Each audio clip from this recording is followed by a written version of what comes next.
Hello everybody, what's good, and welcome back to my channel.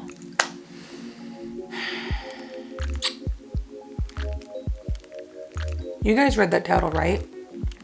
This isn't a joke.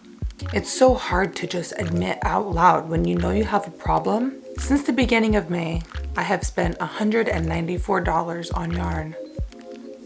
In case you guys are new here, my name is Erin and I do pretty much everything crochet and a little bit of knitting. It's your girl, Erin B, and I am back today with... Who am I fooling? It's another yarn haul. I know I posted a yarn haul, a week ago? Not even 2 weeks ago? I can't help myself. I have a problem. I understand. I'm fully aware. I thought for once that before I started filming a video, I would get myself into the mood and just, do a full goddamn face of makeup. So that's what we did. And I know y'all have seen this beautiful crop top like 1,000 times at this point. Yes, I'm wearing it again. I love this top, okay? I'm wearing it again. And if you guys are interested in purchasing this off-shoulder top, I'll have a link for you down in the description for my online store. Go ahead and check it out and support your girl. Anyways, I just wanted to start off this video and announce that we finally hit 10,000 subscribers. Thank you guys for being a part of this channel with me and watching me grow and following me along this crochet journey. I have no idea where it's gonna take me yet, but I'm glad that you guys are all here with me. And if you guys are not already subscribed, what are you doing? Hit that button down below, help your girl out, join my crochet family, please. So come on and join my family. I wish I could give you guys a big hug. I have been noticing that the last few weeks I have been going in and out of specialty yarn shops, picking up more luxurious hand-dyed yarns, and of course those are a little bit costlier than anything that you could really pick up at Joann's. And then I kind of step back and I look at how much yarn I've bought.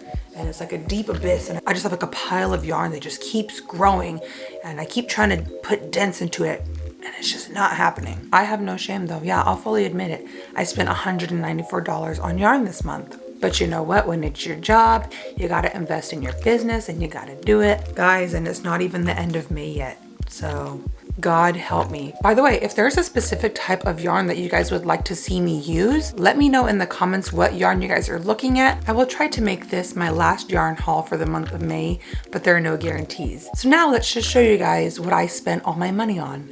This time I'm gonna change it up and I'm actually gonna show you guys my favorite yarn first.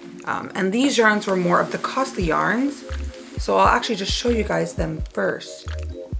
Does this yarn look familiar to you guys?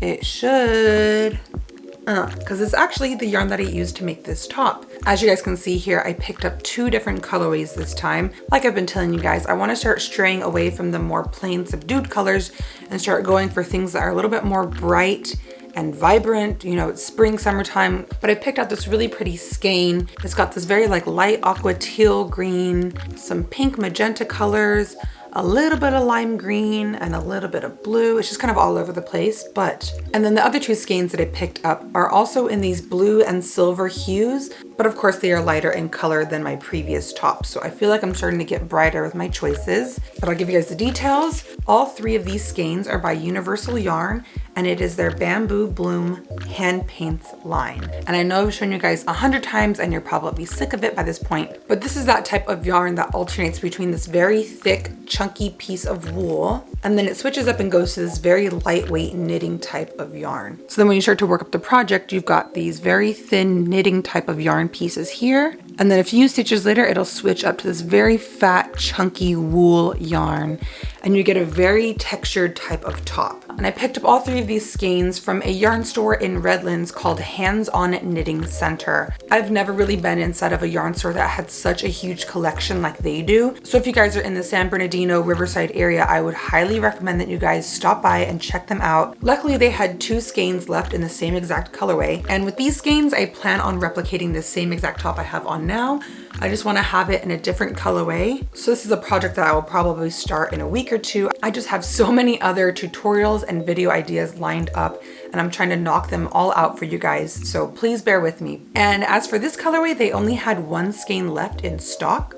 but I wanted to pick it up so desperately that I've decided to actually knit with this top. In my previous video, I believe I mentioned that in order to crochet with this top, crochet takes up a lot more yardage of yarn than knitting does. So in order for me to crochet with this top, I actually had to use about a skein and a half. But since I was only able to pick up this one skein of yarn, I thought it would be pretty fun to try knitting with it. I've seen photos online of what it looks like to knit with this yarn compared to crochet, and I am so hyped on that outcome. Wow, guys, look at that color.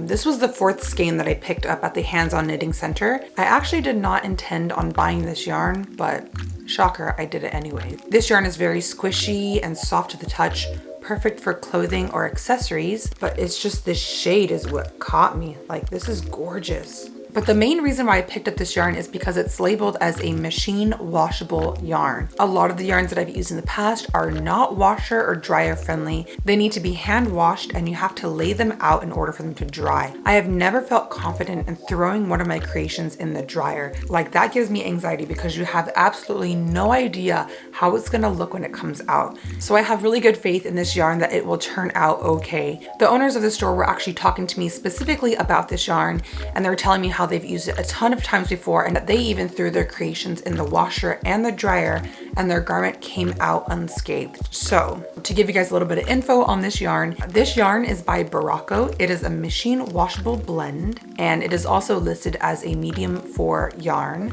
It is 52% acrylic, 40% wool, and 8% nylon. So yeah, needless to say, I am very excited to try out this yarn.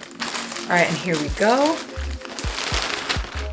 And lastly, this is the more recent yarn that I have picked up, but kind of sticking to the same trend as the last yarn that I showed you guys. All of these yarns are by Lion Brand and it is their Basic Stitch Anti-Pilling acrylic yarn. And these yarns are in their Skein Tones line. But I believe when I was looking on their website, they had about 12 different shades of these neutral brown colors. So I have 2 in the shade Ivory. This skein is in the shade Honey. This skein is in Adobe. And lastly, this shade is in Nutmeg. But I've been planning it out for a while, and one of my next upcoming tutorials is actually going to be showcasing this yarn. I believe I'm going to make it a 2-part episode or 2-part series where I'm going to make a matching crop top and skirt set for you guys using these yarns. Oh, I should give you guys a little bit of description. So the Lion Brand Anti-Pilling yarn is 3.5 ounces or 100 grams. It is labeled as 185 yards, and I would say that these are accurately listed as a medium weight 4 yarn with the suggested hook size of 5mm. But yeah, that about wraps up my newest yarn haul. Thank you guys again for tuning in and stopping by. Please say hi, and I'll see you guys next week. Bye.